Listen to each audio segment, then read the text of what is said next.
California is running out of water, but not in the way you might think. One year, the state is ravaged by punishing droughts. The next, it's drowning in floods.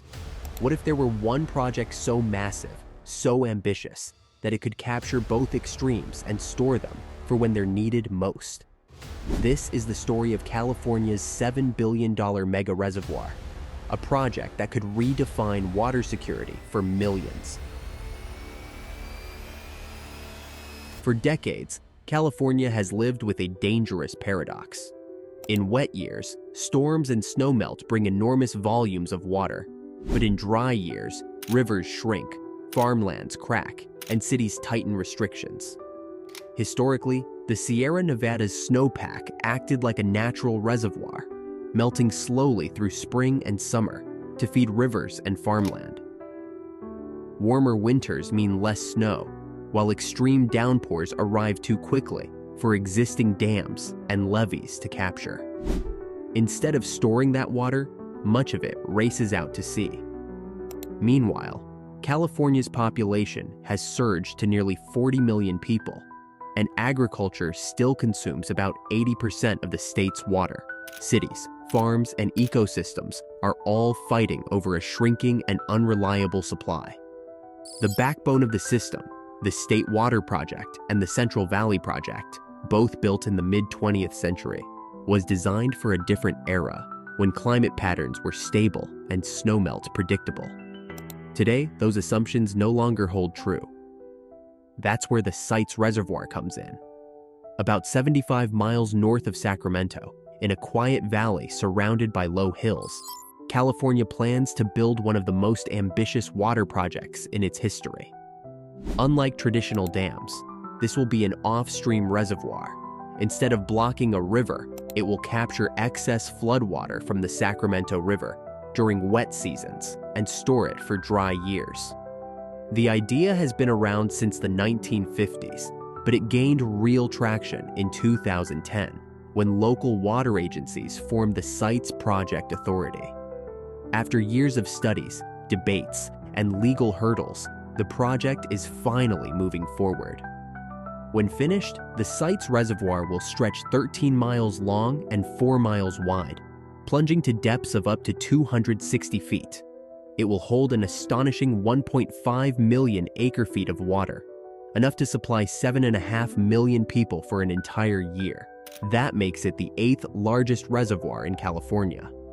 But this project isn't just about serving people and farms. A significant portion of its capacity is reserved for the environment, boosting river flows for endangered salmon, restoring wetlands, and sustaining ecosystems in the Sacramento-San Joaquin Delta. SITES is designed as a multi-benefit reservoir, blending human needs with ecological restoration. The construction plan makes clever use of the valley's geography. With natural hills forming most of the perimeter, engineers only need to close the gaps.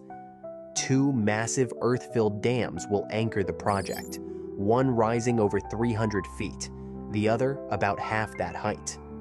A series of smaller saddle dams, embankments, and spillways will seal the remaining low points. Together, these structures will transform the valley into a watertight basin. During heavy storms, water will be pumped in from the Sacramento River, about 25 kilometers away. The pumping requires energy, but the system will recover some of it through hydroelectric generation. Originally estimated at around $4 billion, the cost has ballooned to between $6.2 and $6.8 billion. Inflation, supply chain disruptions, and tariffs have all pushed costs higher. But California isn't backing down. The state recently injected an additional $220 million into the project, and federal support now totals about $780 million. Local water agencies are negotiating long-term commitments to cover the rest.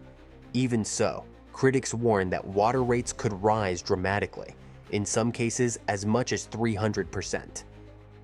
By the way, if you love hearing about the world's biggest mega projects and the risks behind them, make sure you hit subscribe so you don't miss what's coming next. Environmental challenges have also been fierce. Some groups argue that diverting water, even during floods, could harm fish migration and river ecosystems. But in 2024, California courts upheld the project's environmental approvals, and Governor Gavin Newsom signed legislation fast-tracking sites under Senate Bill 149, which limits drawn-out lawsuits. Today, all the major permits are in place, including wildlife approvals from state and federal agencies. Recent studies show just how valuable sites could already be. Modeling found that if the reservoir had been operational during the storms of 2023 to 2025, it could have captured over 500,000 acre-feet of water in just 5 months, including 150,000 acre-feet in a single 19-day stretch. That's enough to supply more than 3 million people. In another season, sites could have banked nearly 840,000 acre-feet. Numbers like these underscore the urgency of getting the reservoir built. Construction is expected to begin in 2026 and finish between 2032 and 2033. Along the way, the project will create more than 5,000 construction jobs, while securing long-term water reliability for California's $50 billion agriculture industry. Beyond drought protection, the reservoir will also strengthen the state's response to wildfires by ensuring a reliable water supply for firefighting. But sites is bigger than California. It represents a shift in how the American West approaches water infrastructure. Instead of rigid single-purpose dams, this is a flexible, multi-benefit system that blends water supply, ecosystem support, and climate resilience. If managed transparently and responsibly, sites could become a model for 21st century water management across the United States. California's future depends on whether it can tame the extremes of flood and drought. The site's reservoir might just be the key, but at nearly $7 billion, it raises the ultimate question: how much longer can California afford to wait? But tell us your thoughts. Should mega projects push ahead no matter the risks? Or should safety come first? Comment below, and don't forget to like and subscribe. We'll see you on the next one.